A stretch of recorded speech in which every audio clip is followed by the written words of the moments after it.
Shalom pemirsa, dimanapun Anda berada, adalah suatu sukacita kita dapat selalu kembali bertemu untuk mempelajari kebenaran firman Tuhan pada saat yang indah ini. Dan biarkanlah sebelum kita mempelajari kebenaran firman Tuhan melalui buku pelajaran sekolah sahabat kita, di mana sepanjang satu kuartal ini kita terus membahas mengenai peranan gereja di dalam masyarakat. Biarkanlah kita undang setiap anggota keluarga kita, sehingga kita dapat belajar bersama-sama. Dan jangan lupa siapkan Alkitab berada di dekat kita, sehingga kita juga dapat membaca secara pribadi ayat-ayat yang kita akan baca dalam pelajaran hari ini. Kita akan terus menggali apa rencana Tuhan supaya kita mempunyai suatu dampak positif di dalam masyarakat kita. Judul pelajaran kita pada hari ini adalah jenis penghibur yang lain. Dalam 2 Korintus 1 ayat 3-4 kita dapat membuka Alkitab kita. 2 Korintus 1 ayat 3 sampai ayat yang keempat. Di situ dikatakan, terpujilah Tuhan, Bapa Tuhan kita Yesus Kristus, Bapa yang penuh belas kasihan, dan Tuhan sumber segala penghiburan, yang menghibur kami dalam segala penderitaan kami, sehingga kami sanggup menghibur mereka yang berada dalam bermacam-macam penderitaan dengan penghiburan yang kami terima sendiri dari Tuhan. Ini adalah suatu pernyataan yang menarik, di mana kita dapat baca dalam 2 Korintus 1 ayat 3-4. Dalam dunia ini, begitu banyak orang yang menderita. Begitu juga dengan kita. Umat-umat Tuhan juga tidak luput daripada penderitaan. Tetapi ada suatu pengharapan yang berbeda, yang harusnya dimiliki oleh umat-umat Tuhan. Karena mereka mengetahui, sebagaimana diangkat dalam 2 Korintus 1 ayat 3-4, kita dapat merasakan ada penghibur yang sejati, yaitu Bapa kita. Melalui Yesus Kristus, Dia sudah hadir di dalam dunia ini. Dia mengerti setiap penderitaan kita. Dan Dia rindu untuk kita dapat memperoleh penghiburan yang sejati dari Dia. Bapa yang penuh belas kasihan, sumber daripada segala penghiburan. Sehingga Dia menghibur kita, sehingga kita juga dapat membantu orang-orang lain melalui kehadiran kita. Di situ dikatakan dapat melakukan penghiburan. Kita sanggup menghibur orang-orang yang menderita itu, yang berada dalam bermacam-macam penderitaan, dengan penghiburan yang kami terima daripada siapa? Daripada Tuhan. Untuk itulah seharusnya, jikalau kita dapat merasakan sukacita yang sejati dari Tuhan, kita dapat membagikan itu kepada orang lain. Yang menjadi pertanyaan adalah, apakah kita dapat merasakan sukacita tersebut dalam kehidupan setiap hari? Atau kita tak merasakan juga sebenarnya? Ini yang seharusnya menjadi suatu pertanyaan. Jikalau umat-umat Kristen, mereka tidak merasakan hari demi hari penghiburan yang sejati daripada Kristus. Kenapa mereka tidak memperoleh penghiburan? Karena mereka terlalu sibuk, sehingga mereka tidak mempunyai waktu untuk memperoleh suatu penghiburan yang sejati melalui kebenaran-kebenaran firman Tuhan. Ini adalah suatu hal yang seharusnya kita mempunyai suatu kesempatan setiap hari. Apakah kita punya waktu untuk memperoleh penghiburan daripada Tuhan yang sejati tersebut? Apa yang Paulus sampaikan kepada kita di sini tentang bagaimana penderitaan kita sendiri dapat menolong kita lebih efektif dalam menunjukkan simpati dan penghiburan kepada orang-orang di sekitar kita. Paulus menyadari bahwa dia sebagai umat-umat Tuhan yang sejati tidak luput daripada penderitaan. Ya, ini bukan artinya ketika kita mengikut Kristus, kita tidak lagi mengalami penderitaan di dunia ini. Bukan itu yang Paulus ingin angkat.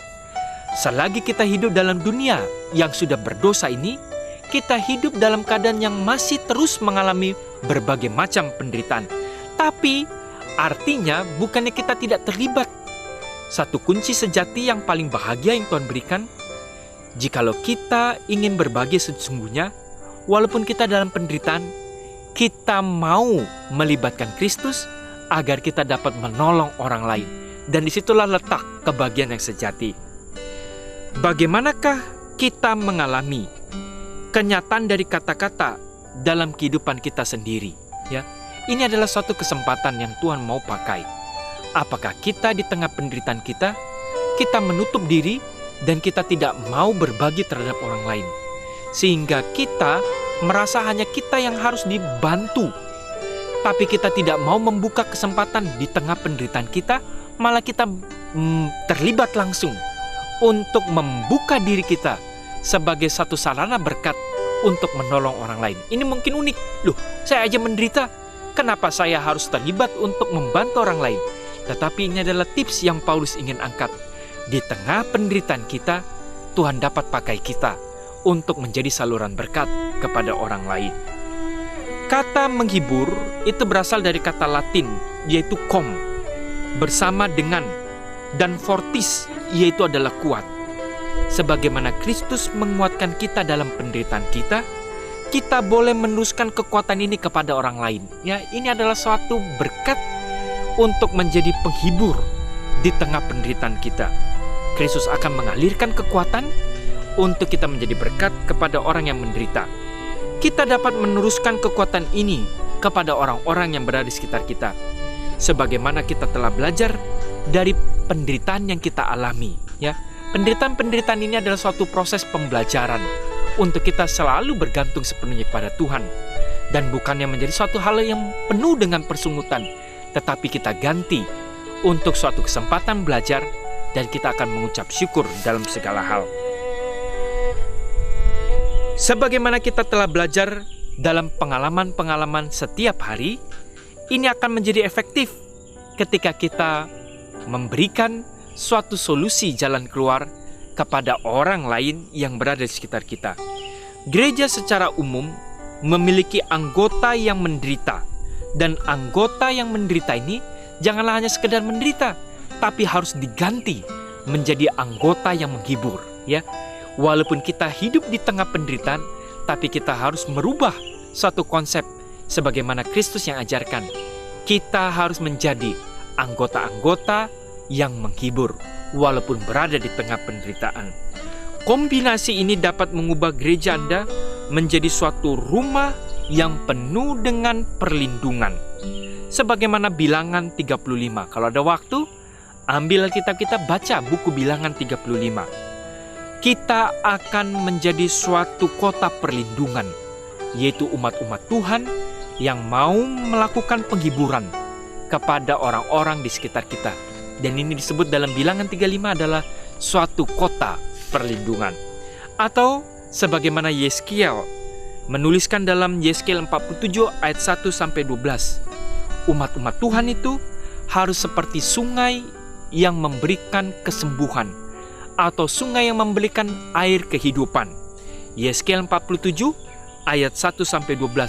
Sungai yang mengalir di masyarakat. Ya, kita juga harus seperti apa yang Yeskiel angkat. Pemirsa dapat membaca Yeskiel 47 ayat 1-12. Tuhan mau setiap anak-anaknya itu sebagai sungai yang mengalir, yang memberikan suatu kehidupan, karena sumbernya adalah dari Tuhan.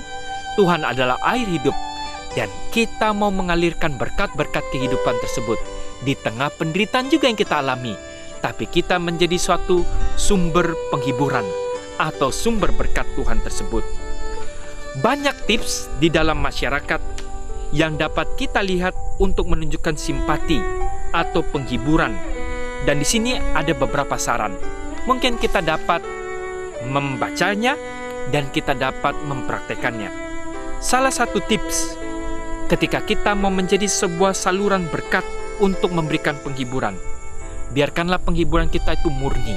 Ya, biarkanlah hati kita tulus dan murni sebelum kita mau melakukan penghiburan terhadap orang lain.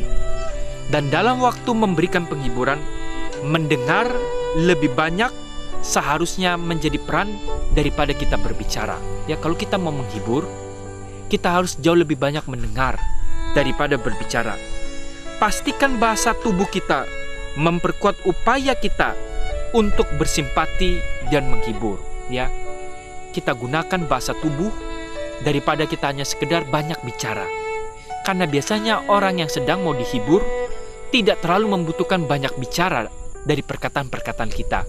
Yang dia butuhkan adalah apakah kita mau bersimpati dengan bahasa tubuh kita bersama-sama dengan mereka. Tips yang kedua, tunjukkan simpati dari kepribadian individu kita. Beberapa orang memberikan simpati dengan diam, ya, tidak mengeluarkan kata-kata, tetapi dia menangis dengan orang yang sedang mengalami kesusahan. Ya, kita bisa menggunakan suatu perasaan simpati kita. Jikalau orang itu menangis, ya kita menangis bersama-sama dengan mereka. Kemudian, yang lain tidak menangis, tetapi menunjukkan simpati oleh mengusahakan sesuatu yang adalah penghiburan kepada orang yang berduka. Ya, mungkin dia terlibat aktif dalam keadaan berduka. Dia membantu mungkin memasak, karena mungkin ada orang-orang tamu yang datang yang membutuhkan makanan. Ini juga tindakan yang nyata yang harus dilakukan. Atau mereka mungkin butuh bangku, butuh tenda, atau butuh hal-hal yang lainnya. Kita harus terlibat dalam sifat simpati kita. Kemudian tips yang ketiga, kehadiran seringkali lebih penting daripada berbicara atau melakukan tindakan. Ya, ada juga hal yang kita harus ambil. Kita hadir, kita duduk bersama-sama dengan dia, kita dapat merasakan apa yang dia sedang rasakan penderitaan tersebut. Ini tips yang ketiga yang baik juga, yang seharusnya kita lakukan. Yang keempat, tipsnya adalah izinkan orang bersedih dengan cara tradisi mereka sendiri. Ya, izinkan terlebih dahulu mereka bersedih dengan cara apa yang mereka tumbuh kembang dapat peroleh dari nilai-nilai tradisi di lingkungan mereka tersebut. Baru yang keempat, menjadi terbiasa dengan tahapan-tahapan menghadapi kesedihan yang orang-orang sering lalui. Hati-hati dengan mengatakan, saya tahu bagaimana perasaan Anda. Ya, dalam tips berikutnya, seharusnya kita berhati-hati dengan ketika kita mengatakan, saya mengetahui perasaan Anda. Karena sebenarnya kemungkinan besar kita tidak mengetahui apa perasaan dia. Ya, daripada kita cepat berbicara, saya tahu, lebih baik kita ambil waktu terlebih dahulu. Kita hadir bersama-sama dengan dia, sehingga sebenarnya kita mengerti sesungguhnya apa perasaan yang dia rasakan tersebut. Kemudian, jangan katakan, aku berdoa bagimu, kecuali kita benar-benar dengan tulus ingin melakukannya. Ya, seringkali kita mengatakan, ya saya akan mendoakan Anda. Hati-hati dengan berkata tersebut, kecuali memang kita dengan tulus mau mendoakan orang tersebut dengan sungguh-sungguh.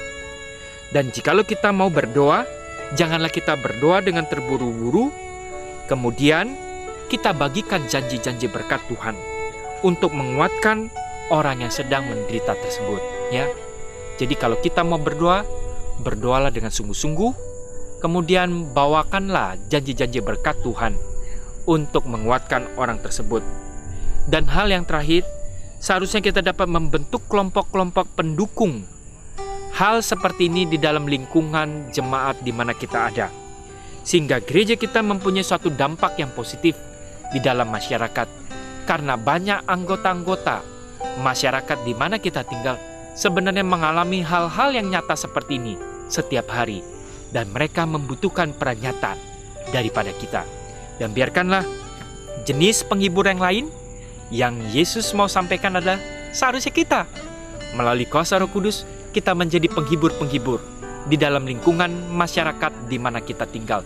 Dan hendaknya ini adalah suatu tindakan yang nyata dari setiap anak-anak Tuhan. Kiranya Tuhan memberkati.